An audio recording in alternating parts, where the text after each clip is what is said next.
Nag-uumapaw na habag ng Diyos. Alam naman po natin na walang sino man sa atin ang deserve na maligtas. Kung pagbabasihan po natin ang qualification ng ating Panginoon.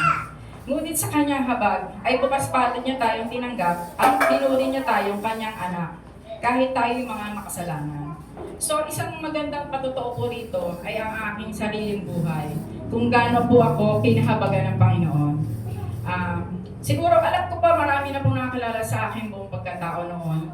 At dating ako'y talagang ang buhay ko noon ay napakadilim, marumi at nakakahiya.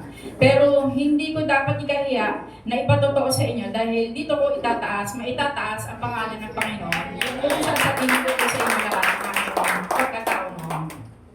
So nakakahiya man sabihin dahil syempre nandiyan ang anak ko. Pero dito ko matataas talaga si Lord na ako po ay isang dating dancer sa club, isang drug addict, isang lasinggera, at isang lahat na ng 10 utos ng Diyos ay nalabag ko.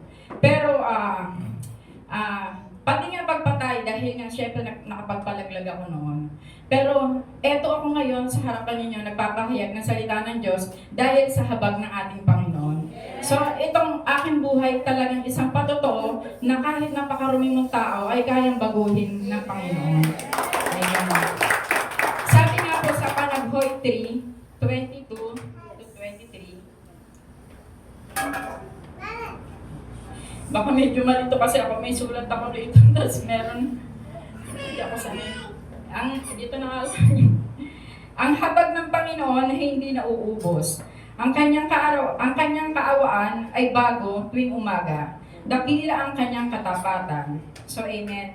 Tunay naman po talagang tayo mga sadyang mga Ayan na, nalito po ako.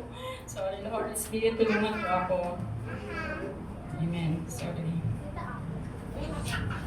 Sa bawat araw na ating ginigisingan, may isang katiyakang hindi nababago. Ang habag ng Diyos ay nag-uupapaw. Kahit tayo nagkukulang, nadadapa o nagkakamali, ang kanyang awa ay hindi natatapos. Hindi ito limitado sa ating kabutihan o katapatan. Ito'y dumadaloy mula sa kanyang dakilang pag-ibig.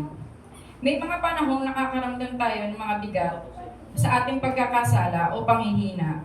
Ngunit sa halip na hatulan agad, inaabot tayo ng Diyos ng kanyang habag. Inaanyayahan tayo niyang lumapit, magsisi, at magsimulang muli. Ang kanyang awa ay parang ilog na hindi natutuyo at patuloy nagbibigay buhay at pag-asa sa ating mga makasalanan. Sabi nga din po sa awit 103 verse 8, ang Panginoon ay mahabagin at mapagpala, matiyaga at sagana sa wagas na pag-ibig. Pinapaalala nito na ang Diyos ay hindi madaling magalit, mas nangingibabaw sa Kanya ang Kanyang pag-ibig kaysa sa galit. Ang Kanyang habag ay nagbibigay sa atin ng lakas para magbago at mahal din ang kapwa. So yun nga po, tunay naman po tayong talagang mga tao na sadyang makasalanan, di po natin kakayanin magbago sa sarili natin kung wala ang ating Panginoon. At dahil sa kanyang habag, tayo ngayon ay pinagkalooban ng banal na Espiritu na siyang namamagitan sa atin sa tuwing tayo ay nagkakasala. At pag tayo nagkakaroon, at hindi nagkakaroon din tayo ng takot upang ipagpatuloy ang mga kamalian nating nagagawa. At itinuturing din agad tayo ng banal na Espiritu na humingi ng tawad kapag tayo nakakagawa ng pagkakasala. Lagi niya tayong inaalalayan pag tayo nakakagawa ng kasalanan, ay agad niya tayong kinukondik na talagang humingi ng tawad. Kasi ayun ang pinakahabag ng Panginoon at binigyan tayo ng banal na Espiritu. Kasi doon tayo nakakapagsisi sa ating mga kamalian, di ba, kapag nakakagawa tayo. Siya yung nagkocontrol sa atin. So napakabuti ng Panginoon dahil ayan ang pinakamaganda regalo sa ating ng ating Panginoon, yung banal na Espiritu. Biruin nyo nga po, kahit tayo yung makasalanan, ay binigay ng Diyos sa atin ang lahat-lahat upang tayo maligtas, maging ang kanyang buhay. So, di ba, napakabuti ng ating Panginoon. At mababasa din po natin sa Efeso 2, verse 4 to 5, kung gaano nag-uumapaw ang habag ng Diyos sa atin. Subalit, napakasagana ng habag ng Diyos at napakadakila ng pag-ibig niya sa atin. tayo binuhay niya kasama ni Kristo noong tayo mga patay pa dahil sa ating pagsuway, naligtas nga tayo dahil sa kanyang kagandahang loob. So, amen po. So, napakabuti talaga ni Lord, di ba? Lahat-lahat ginagawa niya para lang tayo, hanggang tayo nabubuhay. Kumbaga, inaalalayan niya tayo para tayo maligtas. Kahit, syempre, hindi naman tayo perfect, di ba?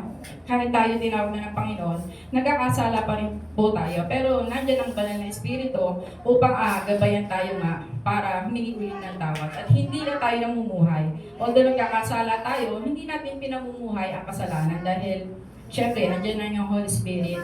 At nalulungkot lang ako dahil ang anak ko, di ba, mayroon akong isang anak na nag-backslide na kahit naranasan niya na yung biyaya ng Panginoon, kumbaga, nahatak pa rin siya ng sanlibutan. Pero hindi ako nawawala ng pag-asa. Dahil sabi nga hanggang buhay ka, may pag-asa. At may mga nananalangin sa Kanya. So, yun lang po, huwag po natin sayangin ang kaligtasan na ibigay na sa atin ng Panginoon dahil huwag na natin balikan, kumbaga, magsikap tayo na hindi na mabalikan ng mga nakaraan natin. Lalo na ako personally talagang ayoko nang balikan yung dati kong buhay dahil gusto ko sa Panginoon talaga. Kumbaga yun nga, nananalig tayo na makapiling ang ating Panginoon sa kanyang pagdarating. Yun ang pinaka-goal nating mga Kristiyano. So yun lamang po. God be all the glory.